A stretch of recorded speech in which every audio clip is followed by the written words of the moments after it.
Hello, everybody, and welcome to the Pentecostal Youth Podcast, a podcast made for youth by youth. Today, I have the pleasure of being with Daniel. Hello. Tom. How are you guys doing today? And Darren. The one and only at your service. Our topic today is going to be faith in youth, so let's get into it. Who would like to start? I think I can go first. We were talking about faith. A lot of mine was forged in a weird time.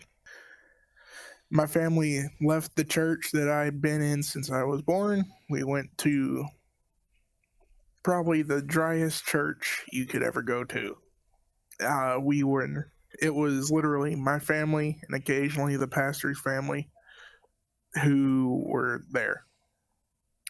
There for a while, my dad was the only person filling the pulpit on a regular basis. And yeah, it was fun. As far as faith, that was basically all he taught about during that period. It got annoying, trust me. But as we move forward, it did eventually sink in why he was teaching about faith. Not only was it to help me, I was like 13 at the time. I was mad at the situation, whatever. But it also helped me realize what faith was. My dad had recently been laid off. He'd been trying to go get into college to become a CNA, and it was rough. But I think the reason that he kept on preaching on faith so much was partially to self-medicate, to talk to himself. A lot of it was based on what he was going through. He couldn't really see much of a way out there for like 3 weeks. And even while he was doing the school, have fun seeing him when he's doing that.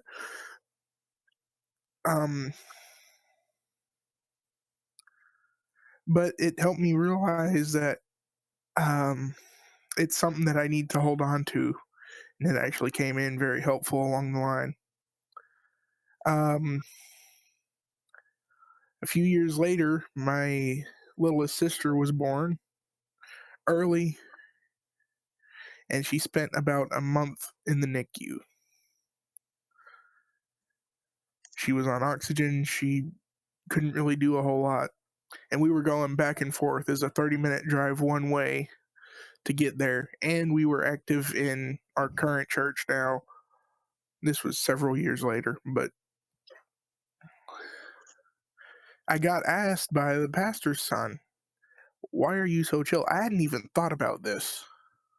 But he asked, "Why are you so chill with all that's going on?"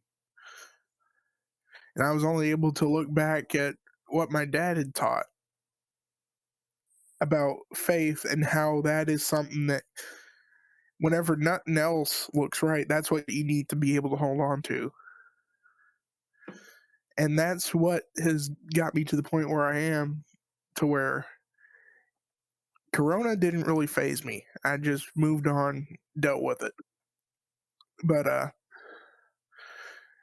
I'll admit it was a scary time, but whenever you got faith, you also get peace that comes with putting your faith in God.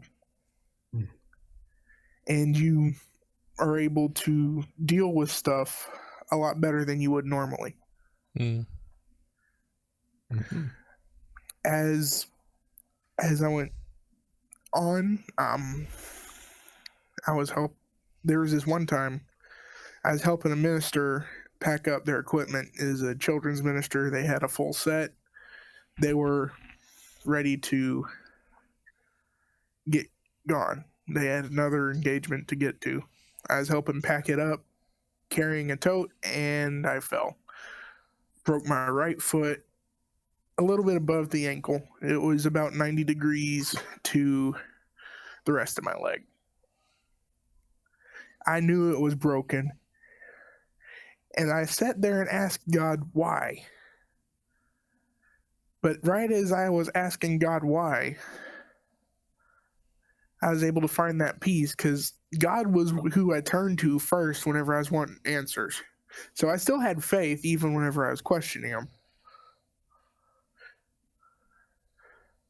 But that minister that was there, she got down and she was like, "It's okay. God has something here. Let's just pray." Within 10 minutes or so, I was able to move that foot normally. Wow.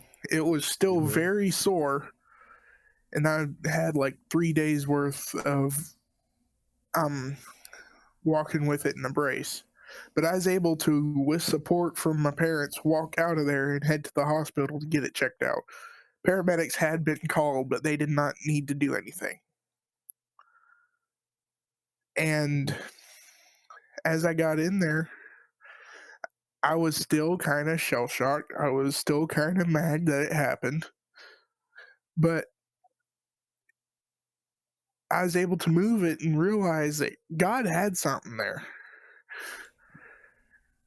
It wasn't just that I was able to trust in him when something goes wrong, but whenever you're able to turn to him and have faith in him whenever everything goes wrong, even in a small moment, that's whenever you're able to see God do things. And that's about all I got, but yeah. That's an awesome testimony of that's great. excuse me, of like having faith in God and always turning to him.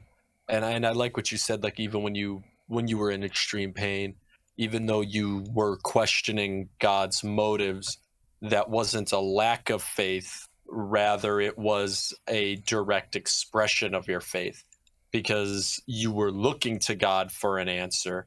You were saying, I have faith that you'll answer me. I have faith that you're going to take care of me. And that's why I'm asking.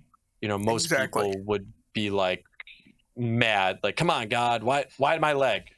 But instead of that, I mean, I'm assuming you probably were emotional about it, but yes, you were looking to God. I was in tears. I'd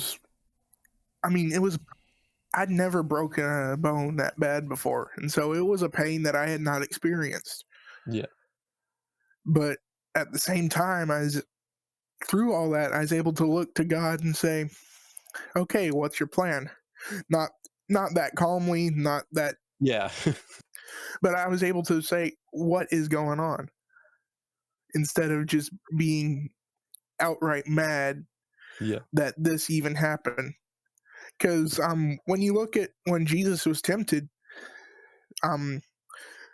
Satan said, hey, God will protect you. Jump off this tower. But at the same time, even Jesus knew that I should have a little bit of common sense about stuff. Yeah. Instead of just throwing myself around. But at the same time, God was like, I know that God can protect / heal me, but at the same time, tempting God is something that I'm not going to do. Yeah. Because that's... Right. Yeah. I think I'm going to take it on another perspective here. I don't have a testimony to match that, Brother Daniel, but, you know, I will say as well, you know, I've suffered with mental illness and just having that faith in God in those rough moments.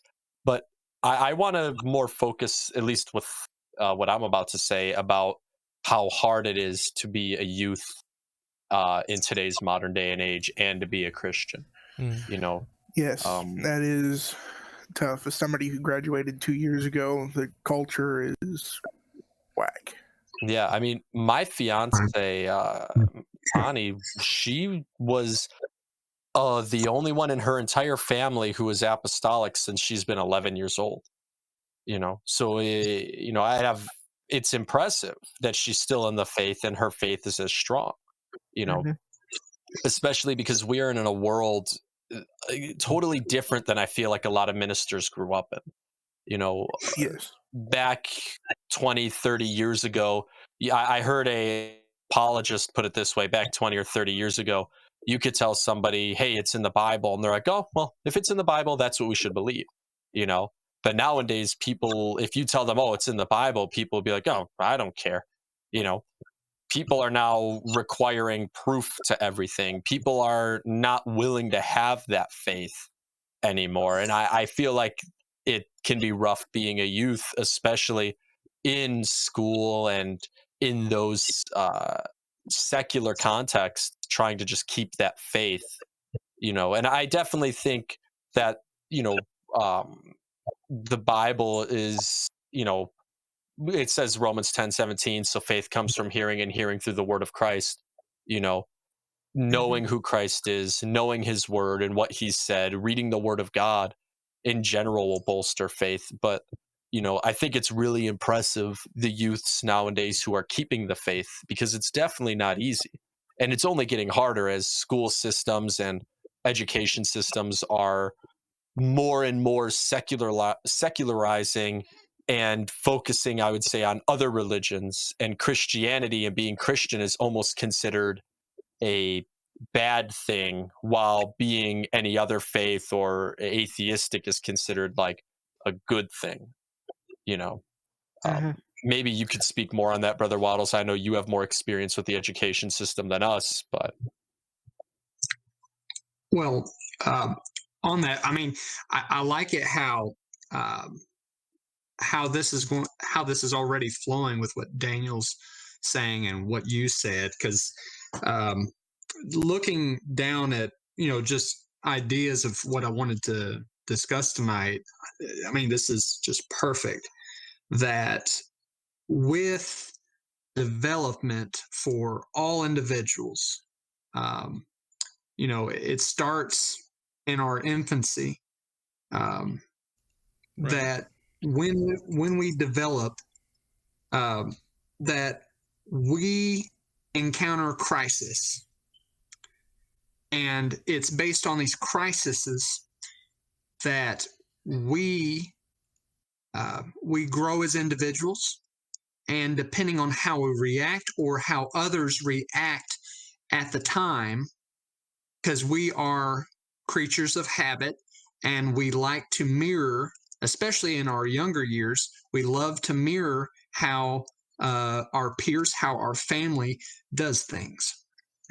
And so, Tom, you mentioned cultural and social happenings, you know, going into the school system. I mean, I feel for those of apostolic faith that walk into a public school today, because, you know, I may be older than you three, but the thing is, you know, I'm not an elder, and I graduated not even 10 years ago from high school, and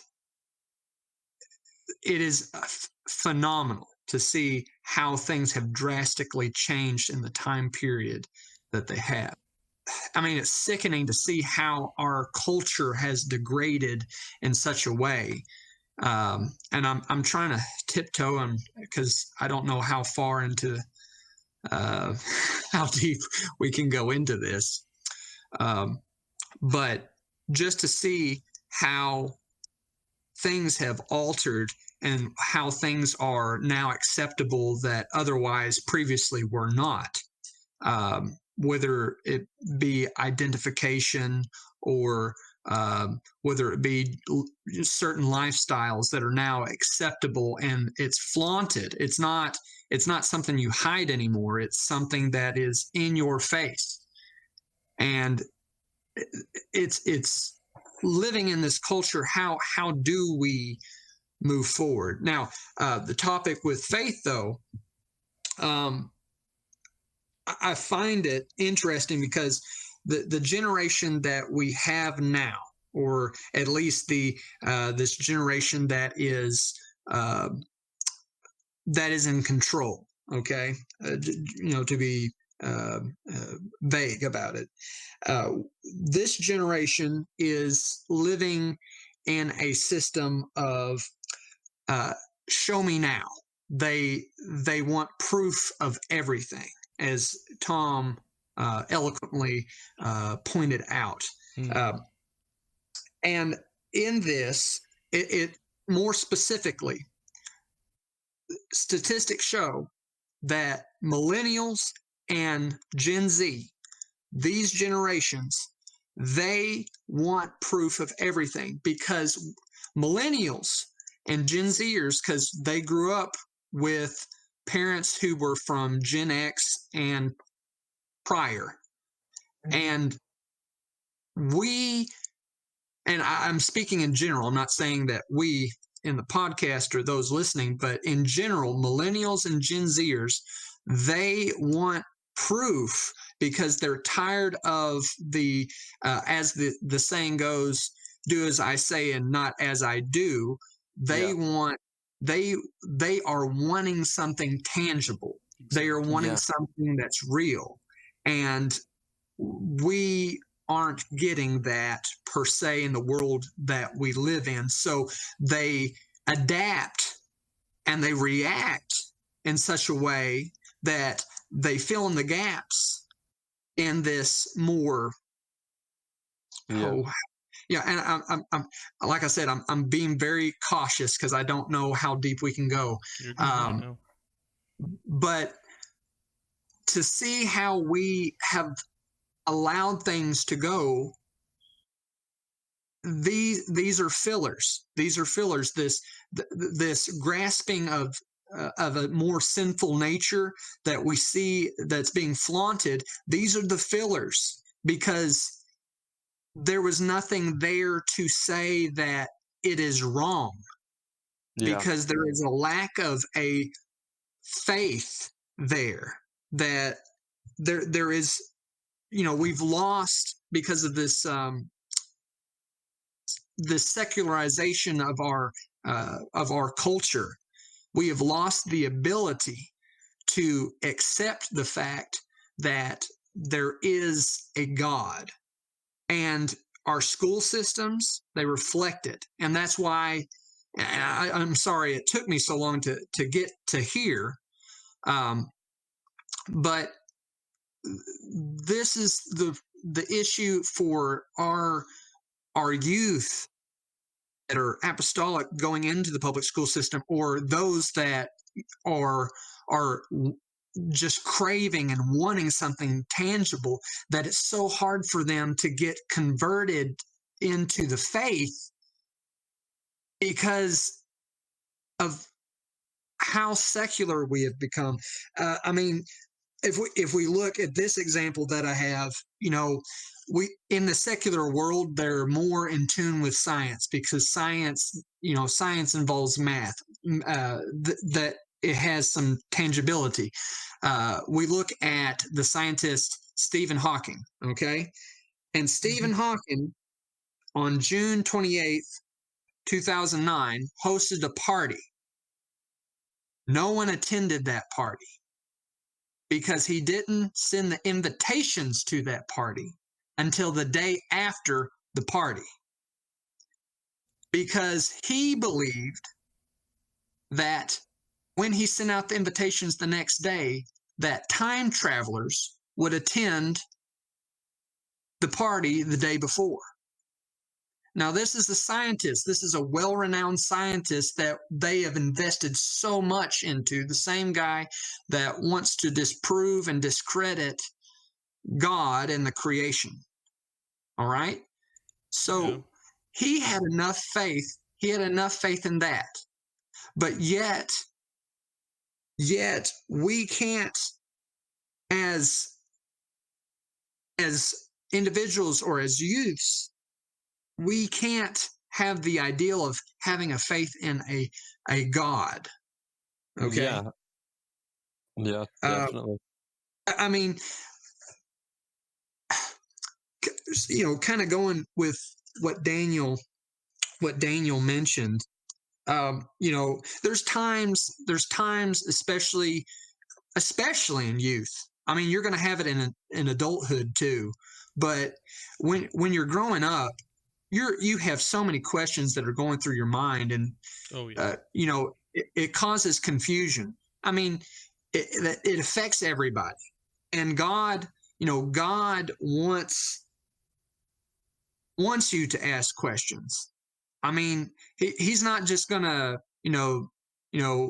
tell you not to even question him. Yeah. Because that's why he gave us individuality. Mm-hmm. Right. He gave us a rational mind for a reason. We're rational creatures. I mean, the Bible even says, 1 Peter 3:15, but sanctify Christ as Lord in your hearts, always being ready to make a defense to everyone who asks you to give an account for the hope that is in you. Right? Like, it's written as well in our Bible to, be able to give that defense. And that ties right into faith, because I don't mean to interrupt, Brother Waddles, because what you're saying was no, good. you're good. You're good. But we're tagging along here, brother. I just wanted to interject this, that I feel like a lot of people feel Christianity has to just be an emotional pursuit. And I feel like a lot of times in youth, that's what they focus on.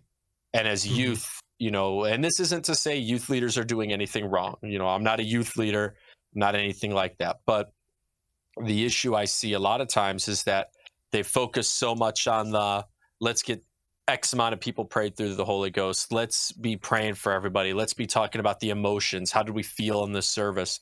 But are we allowing youth to realize that not only can you have faith to God to fulfill your emotional needs, but when you rationally, empirically, and logically search for God, he's still there. Mm-hmm. Right.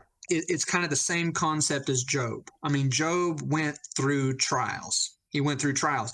Now we can articulate, what our feelings of Job was at that time, on whether he should have done the things that he did or not, and the discussions with his friends, etc. We can do that till the sun goes down. But the fact of the matter is that even at the end, Job still had faith, because he still tried his best to communicate with God. And he asked those tough questions at the end, like, God, where are you? God, why is this happening? And then to the point where God finally gives that answer. And I mean, I fundamentally don't believe God was being harsh at all at that point, and where he basically tells Job in chapter 38 and verse 4, where were you? Where were you when I made the cosmos? Yeah. Look at everything that's around us. Look, just looking at a leaf, look and analyze that leaf, and to see the cells of that leaf, the details, every little iota. There is so much going on in a millisecond that our minds cannot grasp, nor could it comprehend that.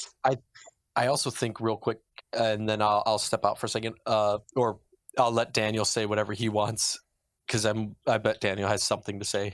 But with Job, to the youth listening, and even to the adults listening, Job is a perfect story, I feel, of like what goes on in high school. Because think about what happened to Job. Job literally was just a stand-up guy, right? Like, stand-up dude. Think about it. He was the stand-up Christian in high school. Everyone knew him. People knew, okay, that's the Christian kid. He's good. He doesn't ever do anything wrong, doesn't cuss, doesn't drink, doesn't go to the parties, et cetera, et cetera. He does everything he needs to do. And then all of a sudden something horrible happens, right? That high school Christian, something tragic happens to him. Something tragic happened to Job. And look what his three friends did that showed up. They mourned with him, but then they started trying to figure out what he did wrong. Imagine the faith you have to have in God, not only to have your wife tell you to curse the name of God, but then your three closest friends show up after you lost everything and say, like, well, you're the model dude. God must be mad at you for some reason. Like, you had to done something wrong. And the fact that Job kept that faith, and he said, no, I know what I've done. I know that I've served the Lord faithfully, and I know that God is still good no matter what is happening to me. I think that can apply directly into like even high school. You know, people look at the Christian, and the second something bad happens to the Christian, people will be like, oh, look, the Christian had a tragedy strike. I thought you had a God protecting you. But being able to have that Jobian-like faith of saying, yeah, something bad did happen to me, that doesn't make God any worse than it is. You know, because it's really easy just to let those people who are ridiculing you to be like, you guys are right, I don't get what God did to me. But the faith Job had in God, knowing that he could question God, but still had faith that God was good and that God was still for him, regardless of what this scenario was going on. Yeah, and you were talking about, well, I had said something about just because you ask God questions does not mean you are failing. Yeah. And my parents kind of realized that in their own discipline. Whenever we were getting in trouble, they would either tell us the reason right before it happened, or they would be like, do you know?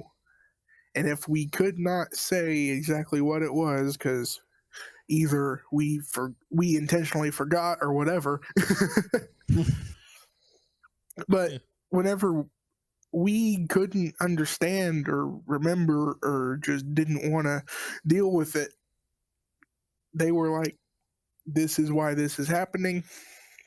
Please don't do it again. And you can ask God those questions about why is this happening. The greatest people in the world,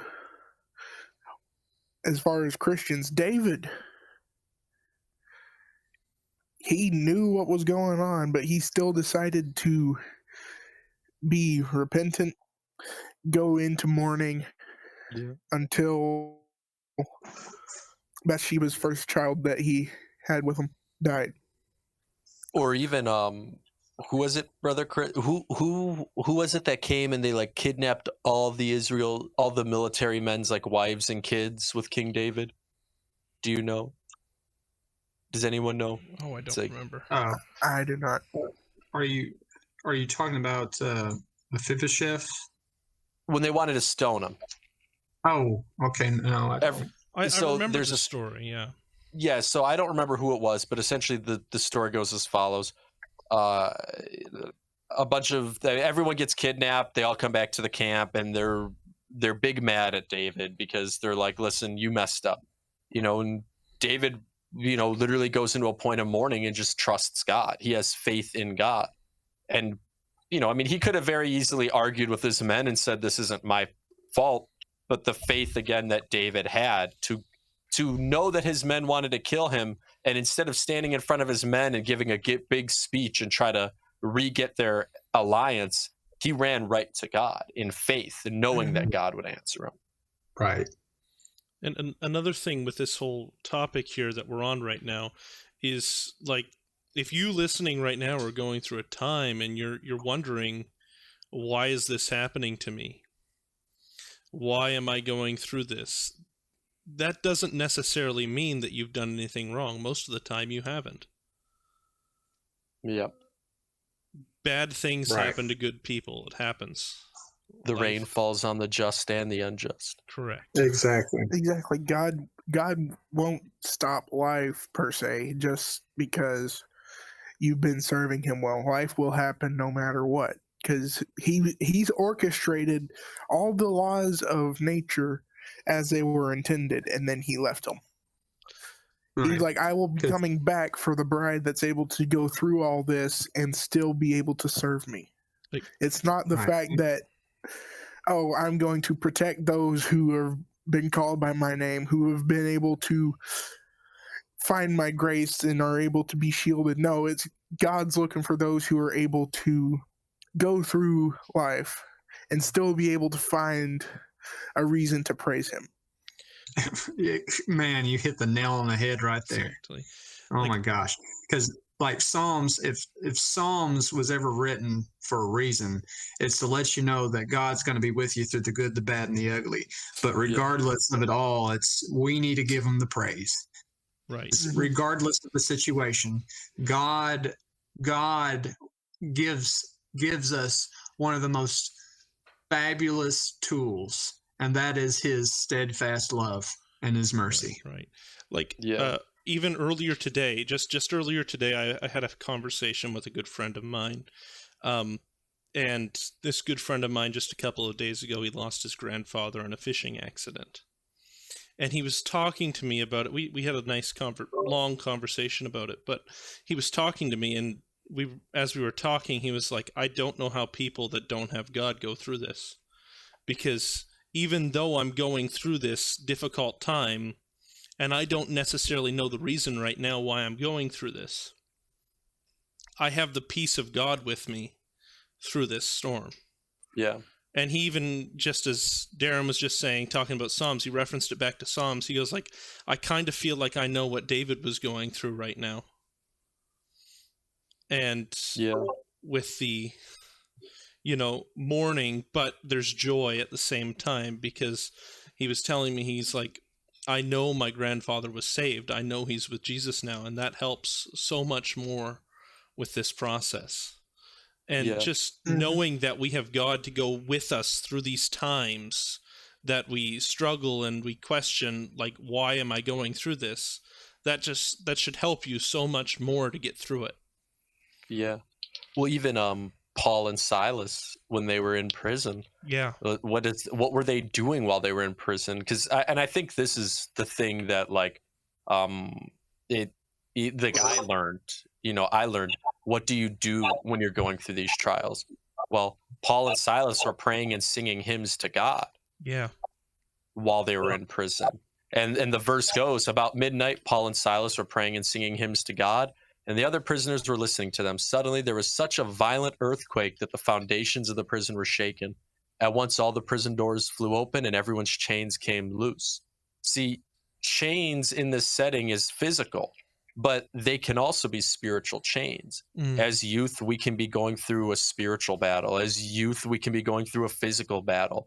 As youth, we can be going through persecution. It doesn't matter what chains you have. But notice what Paul and Silas did to loosen the chains. They didn't sit there and say an elaborate prayer to God like, thank you, Jesus, for this scenario. We require that you remove these chains. No, they were praying, but let's look at they were singing hymns to God. Yeah.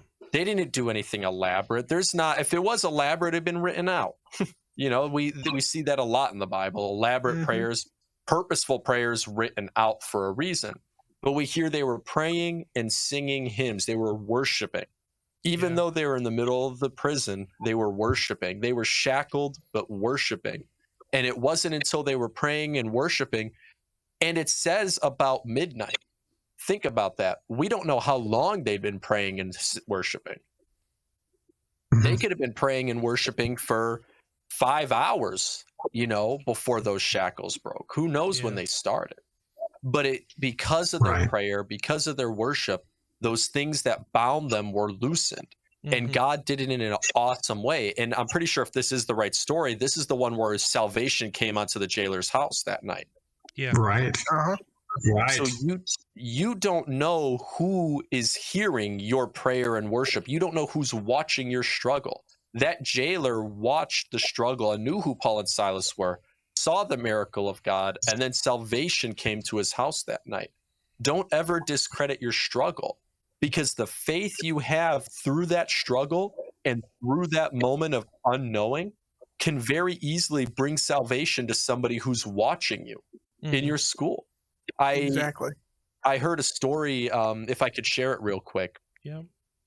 One of our old youth presidents of Ohio, Brother L.J. Harry, he went to a small school and he always carried his Bible around, and people knew him for that, right? And I don't know, this secondhand story, so he probably puts it more eloquently. But essentially, what ended up happening is there was the prom king and queen, and they got into a car crash and both died. Oh no! But that next day at school, people were going up to Brother LJ Harry and they were saying, hey, pray for me. Can you pray with me? I need you to pray with me. Can you tell me about Jesus? The principal called him up and had him do a prayer for the entire school. But you imagine he probably suffered some type of ridicule. Maybe people looked at him weird. Maybe people were like, oh, look, it's LJ Harry walking around with the Bible again. But because he had that faith, when tragedy struck, he was able to be that beacon. Because as a youth, he was able to keep the faith. He was then able to minister to almost everybody in that school through a tragedy. So I would say my main takeaway I want the youth to know through this is that no matter what happens, Paul and Silas prayed and sung hymns to God while shackled, and the shackles fell, and then salvation came to someone's house. Just because the world seems against us, Jesus told us that. That's not shocking. The world is against us. But by having that faith in God and by persevering like Job, like Paul, like David, like Silas, salvation can come to other people, and you don't know who sees that and says, you know what? I want that God. I don't know who their God is, but I know I want that God. Right. Mm-hmm. There's this song from Brooklyn Tabernacle. I got the lyrics pulled up here. And this song was played, we did it once every month about, and it says, I never lost my hope. Mm-hmm. I never lost my joy. Yes. I never lost my faith. But most of all, I never lost my praise. Right. Whenever you're going through something, it's a sign of your faith, your hope, and your joy that you're able to praise in the middle of the storm. That you're able to look back and see, oh yeah, there's a whole lot of junk that I don't want to deal with right now. There's a whole lot of stuff that I don't even want to talk about. But even seeing all that, I'm still going to praise God. Yeah. Wow, that's good. If I may add, which Tom reminded me of something, which before I state that, I do want to say that, with no matter what the scenario is that whoever is listening is going through,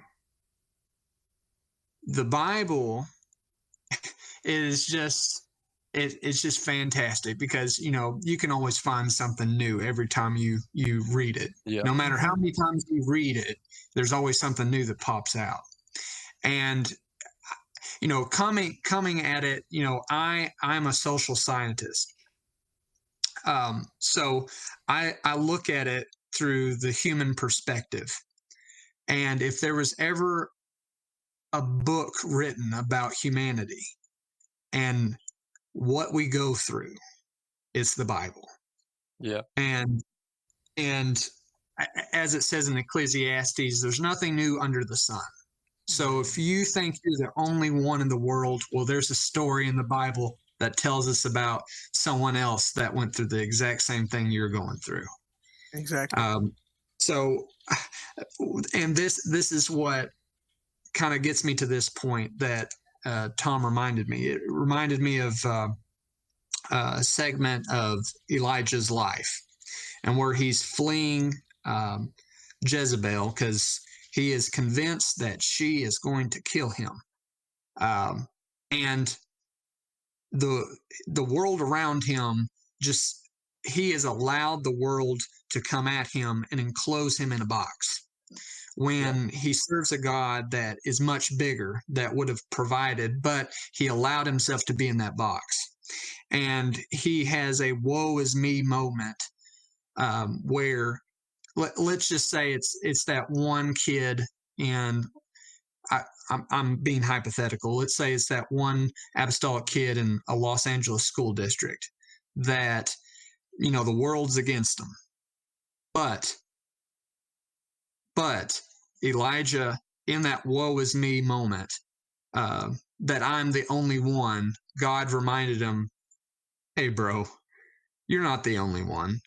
Yeah. There's 7,000 others out there that can do the job that I'm wanting you to do. But I asked you to do it.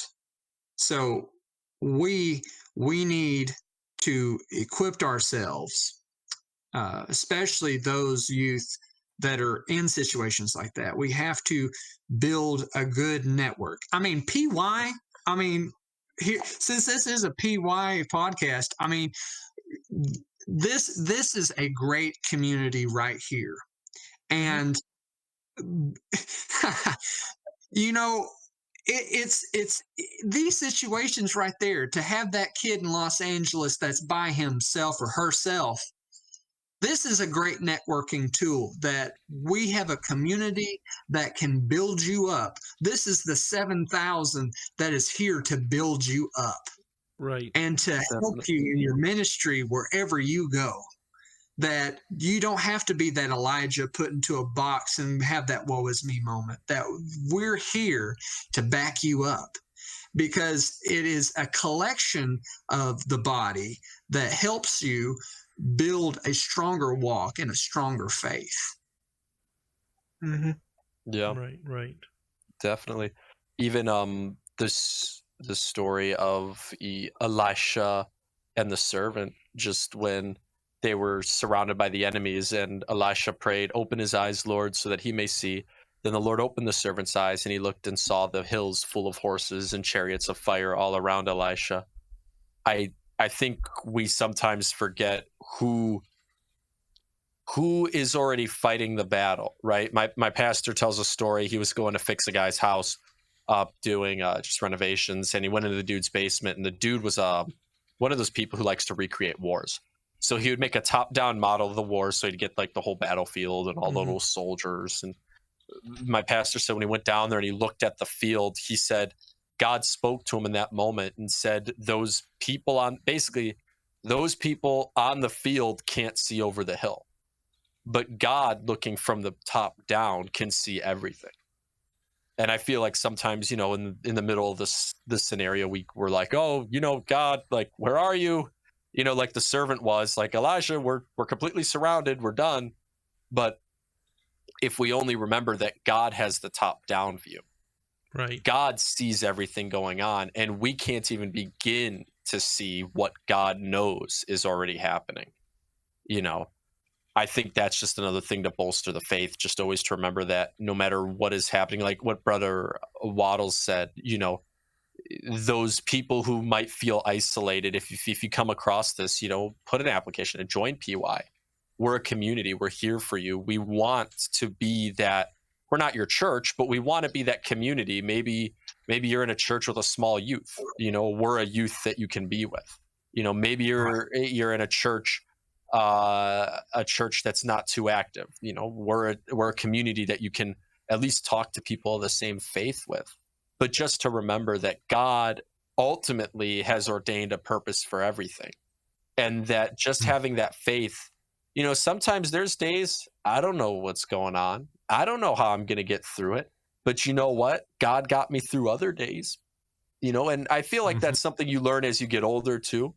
When I was 18, when I came into this faith, you know what I mean? It was very easy for me to get discouraged. 3 years later in the faith still, I still can get discouraged. We all can. And there's no sin in getting discouraged. But what I've learned is that it's easier as time goes on when you see God come through for you because of your faith. That's why testimonies are so important. That's why it's so important as an apostolic. If God does something for you, you speak about your testimony. Words are the strongest thing we have.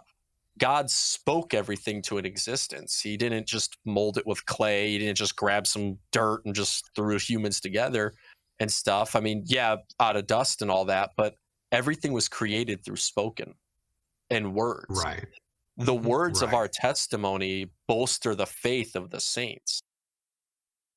So I think that's just a big thing, that when we go through stuff and we have that faith and God delivers us, not to just sit there and internalize that and be like, oh, that's a cool little thing that happened, but be willing to go out and tell people, like, you grab your buddy and you'd be like, listen, somebody came to our church with cancer last night and they don't have cancer anymore.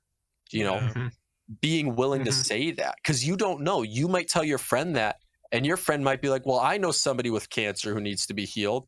And that's a dialogue. Come to my church. My God is the God of healing, Right. but you never have those conversations. Keep going. Yeah, but you just never have those conversations if you don't talk to them, And Right. and that's part of having faith. Just being willing to say your testimony and just saying, God, I don't know who I'm talking to with this testimony, but I know you're telling me to talk, so I'm going to talk. Powerful. Yeah. And you were talking about being discouraged. I grew up in this. I got at least 4 generations behind me who were apostolic. Yet my walk didn't start until I was 9, and I never really grasped faith until I was 13 to 15. But even at that point, I still have days where it's just hard for me to get out of bed because I can't see anything. But at the same time, I know God's got something for me in that day, even if it's just a little bit of insight and a little bit of understanding. Mm-hmm. Right. And Yeah. I'm glad you said that. I was just talking to someone today. Just because you're privileged enough to be born in the church, you may have a good church family behind you. It doesn't mean anything until you wake up and smell the coffee one day and build your faith and your relationship with God. Right. Yeah. Because faith is the tool of endearment. Mm-hmm. And we're going to have days that, to be frank, there's days that just suck. And it's just really hard to get up in the morning and look yourself in the mirror sometimes. But faith is the exact tool that keeps us and lets us get up in the morning and lets us endure another day. No matter how bad the situation may be, it is the tool that allows us it's that flotation device in the world's dark waters. Yeah. Right. Faith is so powerful that's why, think about it. Peter walked on water through faith. He said, Lord, if it's you, let me walk on the water. He had faith in walking on that water. But when did he start drowning? It was the second that he took his eyes off the faith in the Lord that he started drowning. Right. The big waves didn't cause him to drown. The storm didn't cause him to drown. The miracle going on in his life didn't cause him to drown. He didn't start drowning until he took his eyes off the faith of the Lord and off of the Lord and took his eyes onto the reality. Faith is not looking at the reality of the scenario. Right. It's looking at the possibility of what God can do with it. Yeah. Faith is the substance of things hoped for and the evidence of the things that aren't seen. Yeah. Mm-hmm. Yeah. You were talking about it doesn't matter what your heritage is until you start actually working with it and moving forward, smell the coffee, whatever.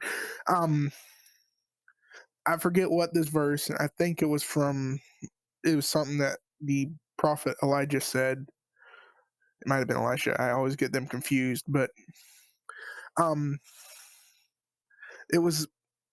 this was taught in my youth class a while back, but it's been a bit. Give me a minute. They were talking about, if I have not done double what my father has, I have failed. You can't just live off of your parents' faith. Right. You have to work on building your own faith. Now, for some people, that is simply just getting in church and you have doubled what your parents have done. Right. And for other people, that is, how deep can I get my walk with God? Because I've got a whole bunch of great ministers behind me. Mm-hmm. But how do I build upon what was already put before me?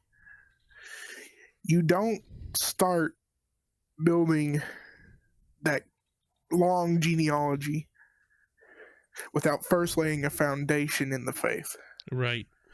And Brother Tom, I'm not sure what your plans are appreciate you making the step to build that foundation for whoever comes after you, whether that's a student that you help minister to or whether that's your own offspring. I don't care, but I want to thank you for working on building that foundation. Thank you. All right. To God be the glory, right? to God be the glory for that. But I do like what you brought up, because especially as somebody who didn't grow up in this faith, right? This was foreign to me. When I came in, I was baptized Catholic, converted to Greek Orthodoxy, became pagan, and then went to this faith. I think a good way to kind of wrap up at least my comments on this, and this will be kind of my last comment, is that no matter what you've gone through, again, keeping your eye on God, because when you keep your eye on the Lord and you put your pride aside and you put your presuppositions aside and your assumptions of what's possible, and you stop caring about saying, God, just do what's possible. You say, God, do what's impossible. We said to have faith that can move a mountain. Right. And I truly believe that if God needed to, if there was a reason, God would physically, literally move a mountain. I don't believe that was just speaking metaphorically. I believe that physically could happen. Now, that would be up to God's, logic. But in summary of, I would say, everything, I want to say that we, through our faith, can move mountains. So as youth, and any youth listening to this, no matter what you're going through, like when Peter stepped out onto that ocean, he didn't start drowning until he took his eyes off the faith of the Lord. So to all the youth listening, I would say, keep your eyes on the Lord and keep your faith in him. And no matter what storm happens, you will be walking on water above that storm, as long as you're willing to keep your faith and eyes on the Lord. Right. And I'll wrap that into Romans 8:28.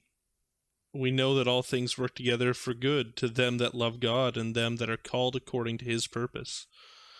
Like, it doesn't matter what you're going through. If you have faith in God, if you love God, you can have this assurance that it is going to eventually work out for something good, to God's will for your life or for someone else's life.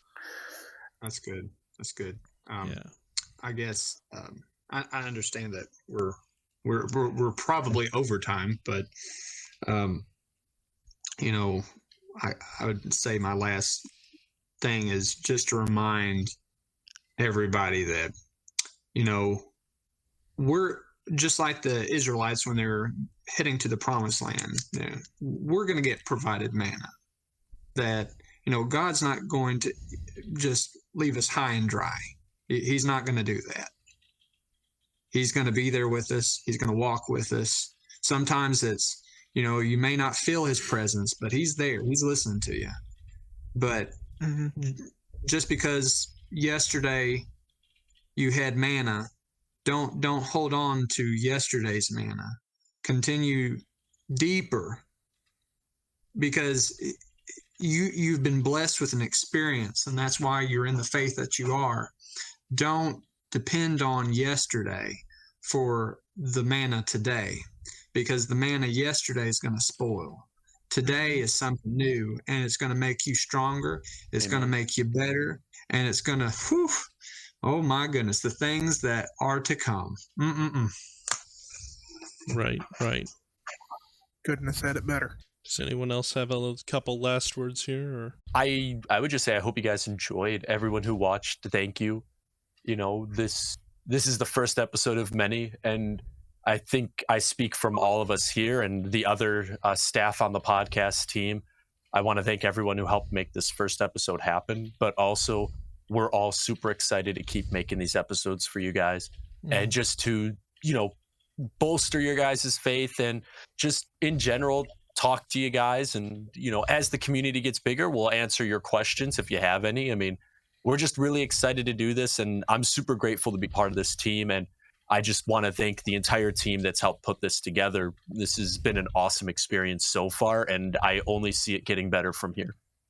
It has been a very strong start, and I cannot wait to see what's going to happen next. Well, it's a good transition. Take it away, Chris. Well, I'd like to thank you all for taking the time to listen to us today. If you would like to follow us on social media, we're on Instagram at Pentecostal Youth, Facebook and Twitter at PY Discord. No spaces there. If you'd like to join the server, if you haven't already, you can do that at www.pentecostallyouth.chat. And if you have any suggestions on how we can improve this podcast, you can do that on the Discord server in the suggestions channel. Just make sure that you make it known that it's about the podcast. Until next time, God bless.